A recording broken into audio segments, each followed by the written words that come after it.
Së pari, dua t'i falenderoj dy kolegët nga mazhoranca dhe opozita që kanë bërë të mundur negocimin e këtij teksti përfundimtar të këtij projekt vendimi, i cili u mor, do të vi dhe do të sqaroj dhe ty. Ndoshta nuk e ke lexuar, por je pjesë e këtij komisioni dhe kemi marrë parasysh të gjithë traditën parlamentare shumë vjeçare. Është e pamundur që në një komision të posaçëm të përfshihen të gjitha partitë politike. Në këtë rast, për herë të parë në historinë e komisioneve të posaçme të reformës zgjedhore, janë përfshirë të gjitha partitë. Ata që e kanë parlamentin shkollë nate si puna jote, nuk e kuptojnë këtë që po them unë, se ti nuk dit lexosh.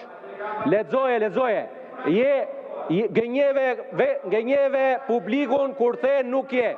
Kemi bërë një zgjidhje për të përfshirë edhe ty, duke futur dhe partitë me 2 mandate.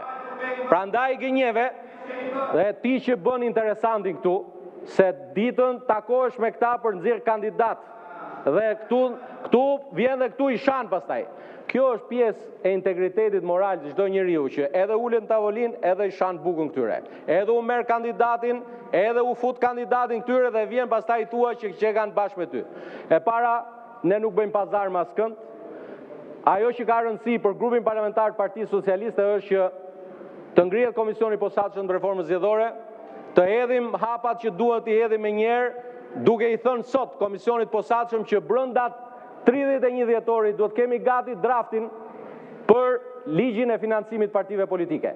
Duhet i japim fund mënyrës se si financohen partitë politike në këtë vend për të ngritur një standard të ri të transparencës së çdo qindarke që marrin partitë politike për të dhënë fund historive me miliona dollar që paguhen për lobingje apo histori tilla. Dhe prandaj detyra e parë e këtij komisioni është kjo. E dyta, për ta ditur ti që s'ke për të marrë vesh kurrë nga kjo punë. E rëndësishme është që të shkojmë përpara me depolitizimin e komisioneve të administrimit zgjedhjeve. Zgjedhjet e fundit treguan që partitë politike të paktën nga njëri krah e kanë humbur besimin tek numrimi i votave me përfaqësues partive. E prandaj duhet ta domosdoshmërisht dhe ti duhet të jesh i pari që duhet ta mbështesësh këtu depolitizimin e komisioneve, sikurse e thot OSBE deri. Prandaj sa për kërkesën për të mos ta marrë fjalën të deputetit që me të drejtë ka drejt ankot, jo ky. Po ky është një populist. Ai djali atje i partisë Lëvizja Bashkë ka një të drejtë, thotë që kam një mandat apo zonja nga Shqipëria bëhet, ka një të drejtë se nuk është përfshirë, se ky që vërtet është përfshirë, është antar i komisioni, po gënjen. Ja ka marrë dorën kësaj pune. Zotri, është e pamundur që të bëhet një komision i posaçëm me të gjitha partitë. Por je i mirëpritur në mbledhjet e komisionit posaçëm të bësh të gjitha dhe ke të gjitha të drejtat sipas asaj që e kanë dhe deputetët e tjerë. Në fundit, kjo është marrëveshja, asnjëherë nuk ka një konsensus 100%. Sot jemi para një situate që kemi konsensus 99%. Pra 99% e kuvendit ka këtë formulë.